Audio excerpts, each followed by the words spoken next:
Hi, I'm Neha, a technology leader with people first mindset.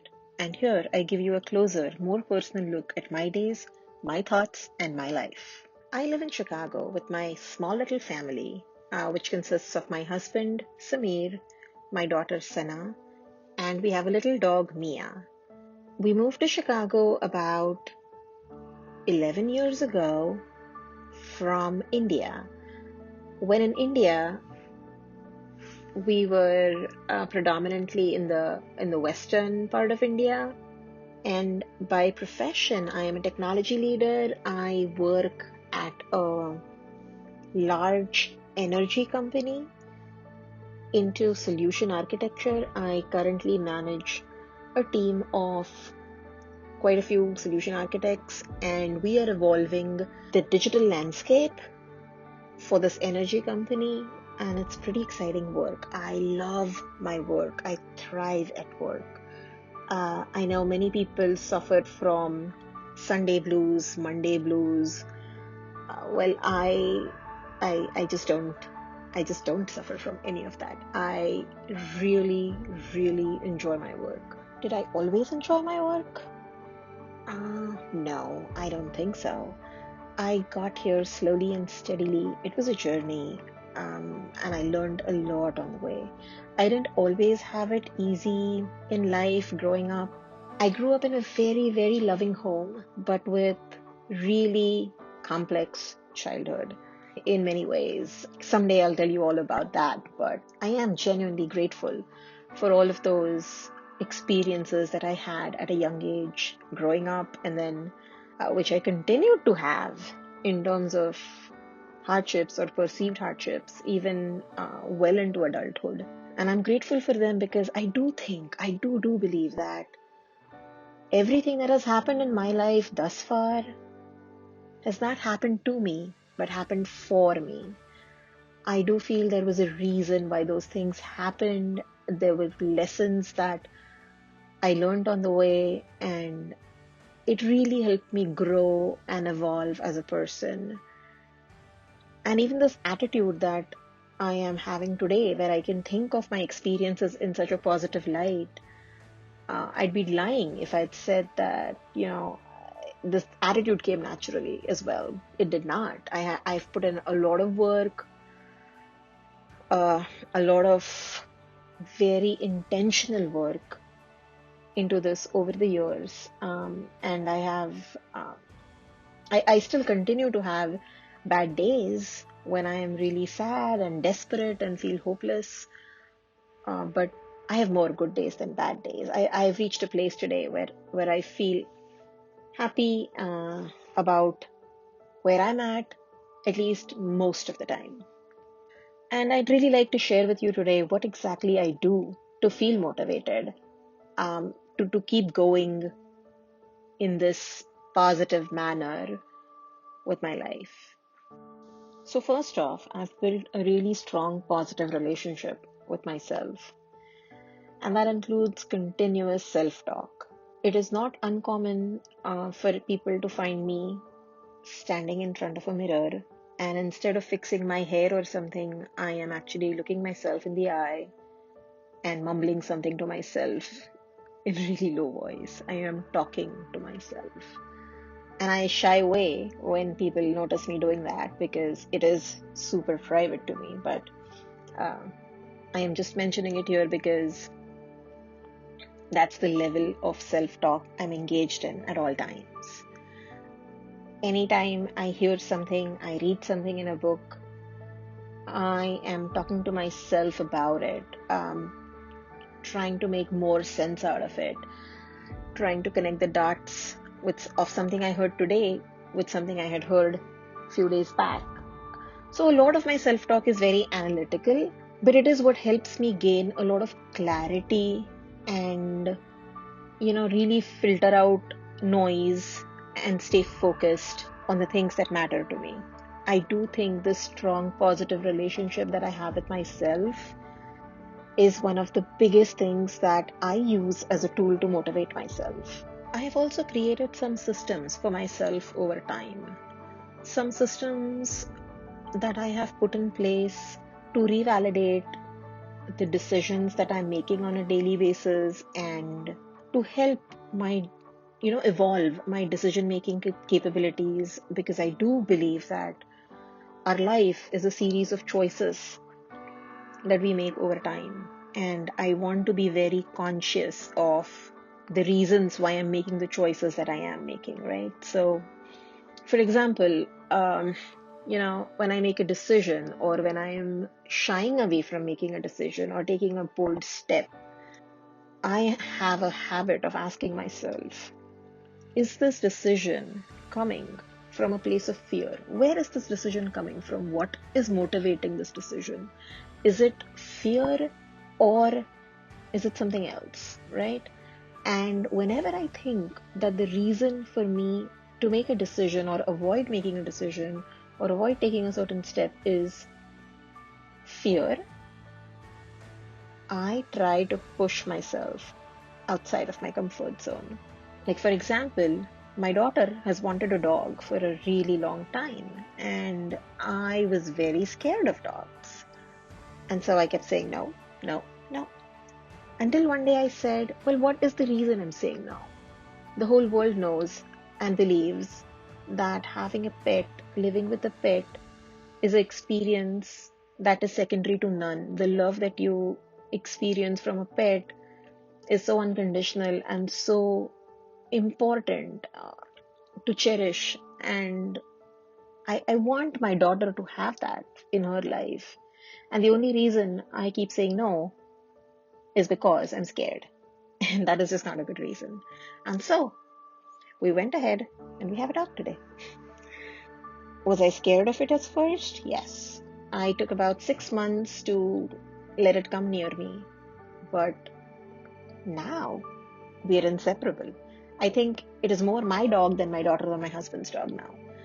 I I'm more worried about her. I am the one feeding her. I'm the one constantly, petting her. I want to sit with her. I want to sleep on her. She's my dog. She is my dog now. And I was able to experience this wonderful relationship with a pet only because I pushed myself outside of my comfort zone, because I figured that the basis of my decision was in fear, and I didn't want to live like that. I do not want to make a decision that comes from fear. I want to embrace the bigger life. I want to live the bigger life. And so now this is one of the checks I've put in place. And trust me, I've put in place a lot many checks. It's like when you write an exam on a test, you write all the answers and then you go through all of them again, right? Before you submit your paper to your examiner. You go through them one more time to make just to make sure, like just to double check what you've done is right. And so I've put in measures for myself to go and check what I've done is right. And I love my system, and it has served me well so far. Well, while my mind and thoughts are very organized and purposeful most times, I do struggle with organization in other aspects. Like, I've historically struggled with organizing things around me. It is very easy for my space to become messy. I am prone to not even noticing, um, the pile of papers that is accumulated on my desk, or whatnot, right? So, while my thoughts are organized, my things are not usually. But having a clean workspace inspires me.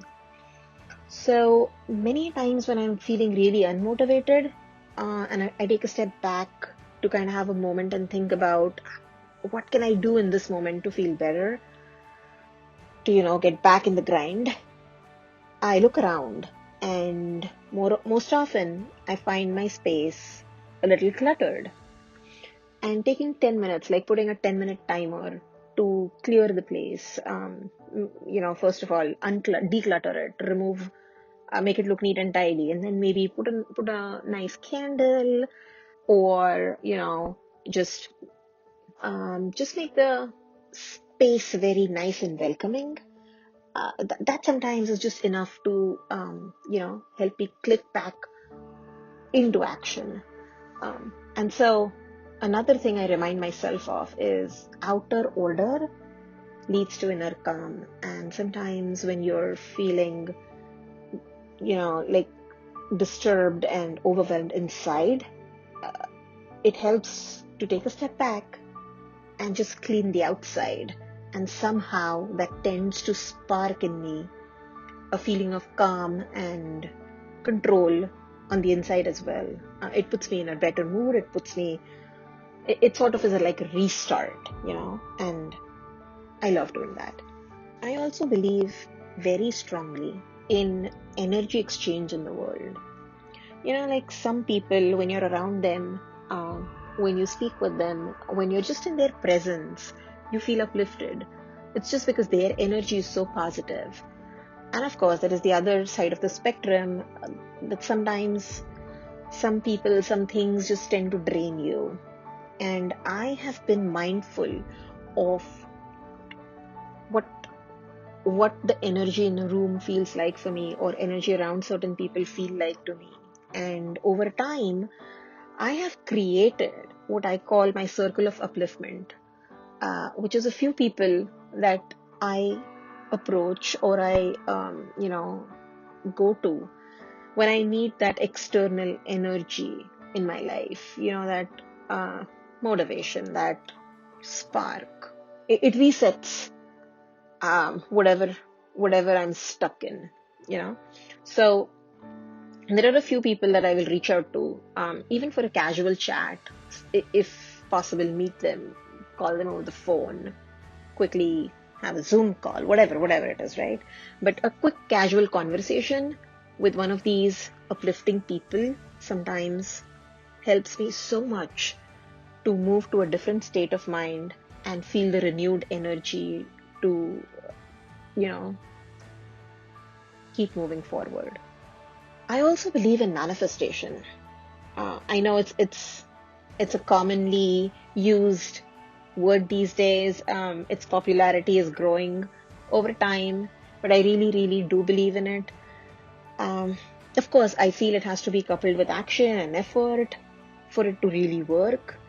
But I do think it's a powerful practice, and it has helped me keep my intentions aligned and keep my efforts focused to where I'm trying to go. What am I trying to manifest?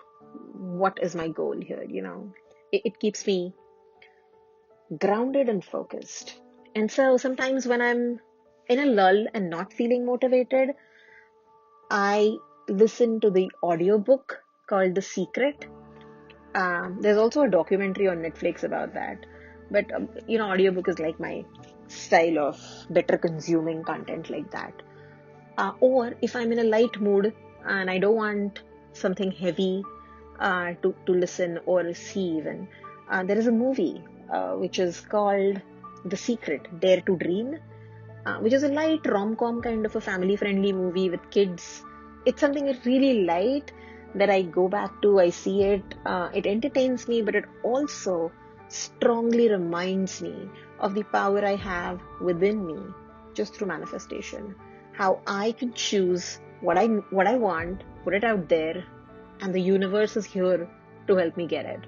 Just that feeling of the support from the universe, the power that lies within us, and the connection that we have with the universe is just so immensely powerful for me to think about.